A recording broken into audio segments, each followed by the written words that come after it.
Hi everyone, मी सोनाली लांडे आणि आमच्या क्लासमध्ये आज होता एक्झाम डे. एक्झाम डे मध्ये स्टुडंट्सचे हे फर्स्ट टाइम केलेले म्हणजे फ्रेशर स्टुडंटने केलेले वर्क आहेत आणि ट्रेडिशनल लुक केलेत त्यांनी.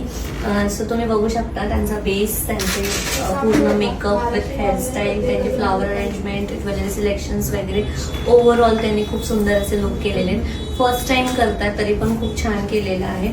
आय मेकअप, लिपस्टिक चॉईस वगैरे, इव्हन त्यांचे बेस पण ड्रॅग प्रूफ आहे, जे आपण जसं मी दाखवते माझ्या व्हिडिओजमध्ये की अजिबात कुठूनही मेकअप निघणार नाहीये, तर नाहीच निघत मेकअप. माझा जसा निघत नाही तसा माझ्या स्टुडंटचा सुद्धा निघत नाही. सो 40 डेजमध्ये त्यांनी हे लुक केले. 40 डेजमध्ये खूप जण विचारतात पोर्शन कव्हर होतो का.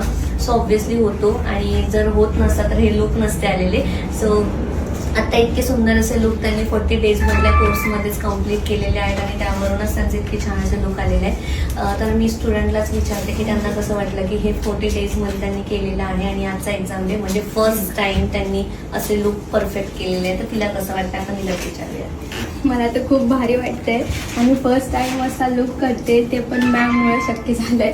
मी पहिल्यांदा मॅमची आयडी इन्स्टावरती बघितलेली, सगळे लुक बघून खूप मस्त वाटलं म्हणून मी मॅमकडे ॲडमिशन घेतला आणि मॅमनी एकदम पर्सनल अटेन्शन देऊन सगळं काही शिकवलं. थँक्यू मॅम, तुमच्यामुळे झालं सगळं काही.